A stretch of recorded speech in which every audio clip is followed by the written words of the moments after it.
Estamos de volta com o programa Atitude Empreender e continuando a conversa aqui, Fábio, nós estamos curiosos para saber a sua história com esse empreendimento que é o Bistrô na Trilha do Vinho, que eu tive o prazer já de conhecer e de degustar lá maravilhas que você prepara. Nós queremos saber então como foi, como surgiu essa ideia de preparar esse empreendimento tão importante para a cidade de Poços de Caldas. Rogério, eu, apesar de ter atingido cargos hierárquicos elevados na minha carreira profissional, eu sempre fui de servir as pessoas. Eu adoro servir, eu adoro colocar a mão na massa e executar. A experiência que eu tive em Salvador, por exemplo, me mostrou que era possível atuar junto à equipe dos garçons, a equipe da cozinha, os cozinheiros, o maître e todas as pessoas envolvidas num restaurante para melhorar o serviço do vinho. A cidade de Poços de Caldas ela tem uma vocação turística e eu tenho um sonho, que é projetar a cidade de Poços de Caldas no cenário nacional da enogastronomia. Eu tive a oportunidade de conhecer cidades como Tiradentes, Gramado, Campos do Jordão, cidades pequenas que fizeram um excelente trabalho junto à sua comunidade, envolvendo os empresários e donos de hotéis, e criaram os festivais de gastronomia, criaram eventos, impulsionando o turismo, utilizando a gastronomia. E essa é a minha missão, contribuir para que a cidade de Poços de Caldas cada vez mais cresça nesse ramo. Então, quando eu comecei com uma loja de vinhos. E aí eu fui sentindo o mercado, fui percebendo como era a adesão, o público, o consumidor, que tipo de vinho que eles consumiam, qual era o ticket médio, e fui entender o negócio.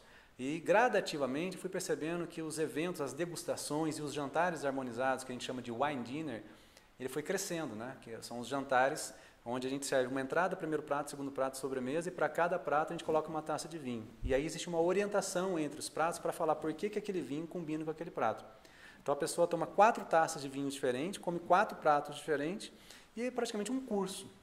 Não é só um simples jantar.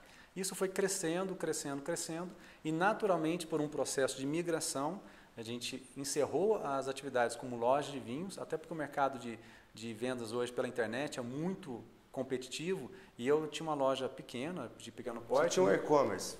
Eu tinha um e-commerce, mas eu não tinha a mesma capacidade de negociação pela internet, porque enquanto eu comprava, por exemplo, 10, 15, 20 caixas de vinhos de um determinado vinho, a maior empresa que vende hoje pela internet compra 2.000 caixas, 3.000 caixas. Então, o poder de compra dele é muito maior, e garrafa por garrafa, o cliente opta pelo menor preço. Até porque hoje existem muitos clubes que entregam um vinho na casa do cliente de forma gratuita, sem custo frete. Então, você está dizendo que na internet não dá para se agregar valor, é mais ou menos nesse sentido. É um mercado extremamente competitivo, principalmente por se tratar do mundo do vinho, onde as pessoas têm o poder de aquisição, as pessoas que consomem usualmente já têm uma situação econômica mais favorável, que o permite fazer essa seleção dos melhores vinhos pela internet. E a hora que ele compara isso, óbvio, ele quer ter uma economia, ele quer ter uma vantagem, ele quer preço. E aí, por quê? Porque a gente está falando da mesma garrafa de vinho. Quando o produto é o mesmo, existe uma garantia ali, então ele vai comparar, ele vai escolher o que tem o menor preço.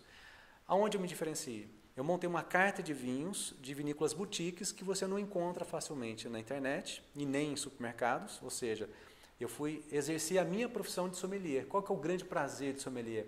É falar daquele vinho, é encantar.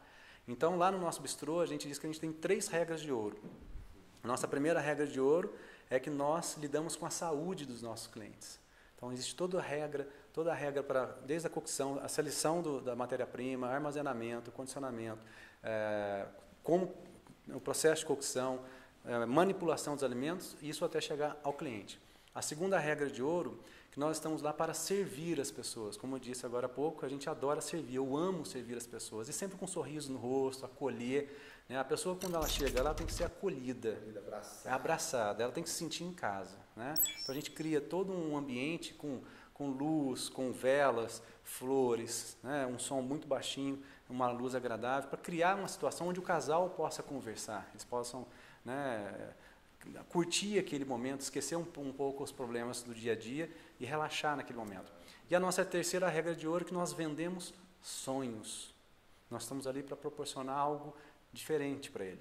Então a gente quer, desde a seleção da matéria-prima, a melhor matéria-prima, Da montagem, a melhor apresentação, a complexidade aromática, a pessoa tem que comer com os olhos, a pessoa tem que sentir os aromas, ela tem que se encantar. Então, nesse conjunto de ideias, é um modelo onde nós podemos replicar isso para todos os restaurantes, né, da cidade de Poços de Caldas. Se a gente conseguir crescer essa cultura, o meu bistrô cabe 30 pessoas.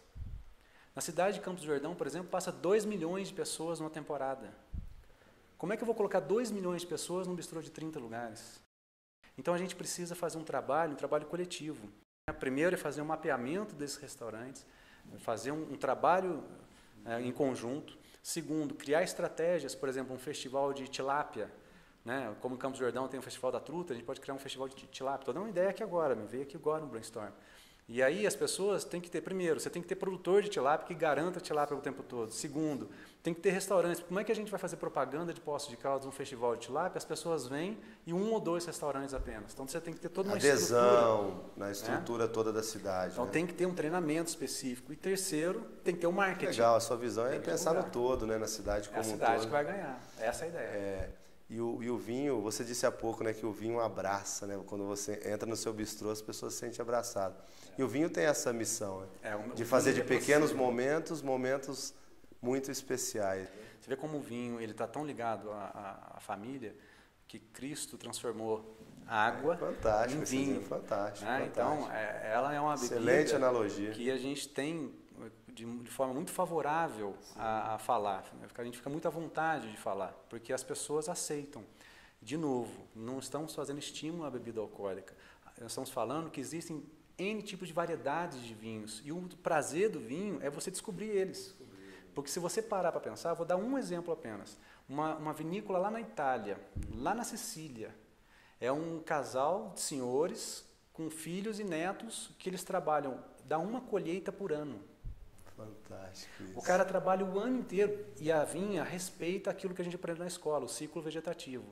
Tem a primavera, vamos pegar desde do outono, vai começar no outono. Então, no outono, as folhas caem, então ela começa a ficar lá peladinha. Sim. No inverno é frio pra caramba, então existem as podas, fica ali só o tronco realmente, fica mais nada.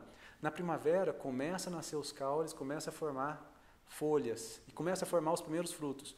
No verão, o fruto amadurece, evolui ao ponto de chegar à época da colheita. Então, a época da colheita é a época de festa. Eles trabalham o ano inteiro cuidando da terra, tem todo um cuidado, preparo para que isso... E as raízes, tem raízes que têm mais de 100 anos. Então, eles cuidam daquilo ali como se fosse... É muito místico isso, é muito místico. E aí, a hora que você toma um vinho, você recebe essa energia numa taça de vinho. E aí você começa a descobrir histórias. Toda vez que você participa de uma degustação de vinhos ou você toma uma garrafa diferente, você se encanta com essa história. Fábio, esse assunto ele é tão interessante, tão profundo, que nós teremos que ter outro programa para falar sobre essa estrutura, porque nós poderíamos ficar aqui um mês inteiro falando sobre isso. Apaixonado do jeito que você é, pelo seu trabalho, e interessante o assunto que é. Você ainda continua com o seu e-commerce? Não, hoje o foco nosso é a gastronomia.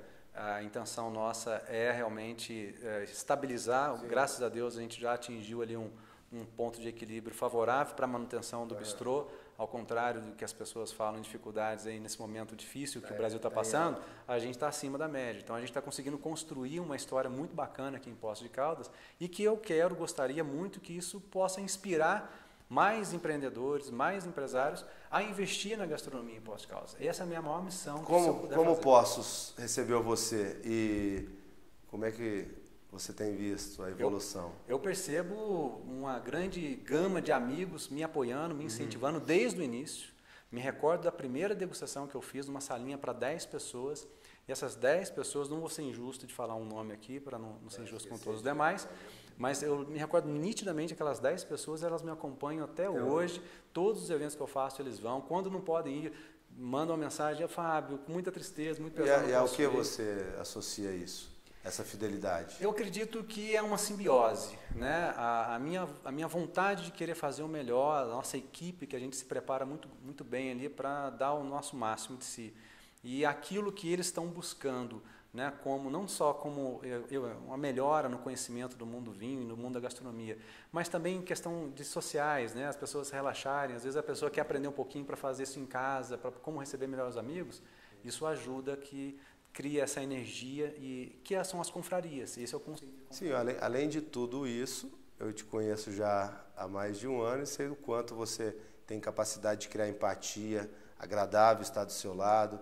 Eu penso que tudo isso proporciona esse ganho que você está tendo, essa evolução crescente, essa evolução, essa melhora constante que você está tendo no teu empreendimento.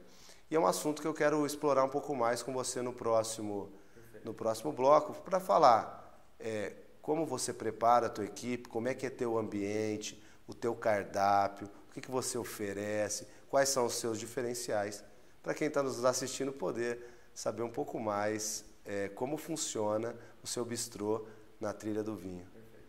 Programa Atitude Empreender volta já. Se você quiser saber sobre esse assunto e outras entrevistas que nós já fizemos, acesse o nosso Facebook e o nosso canal do YouTube.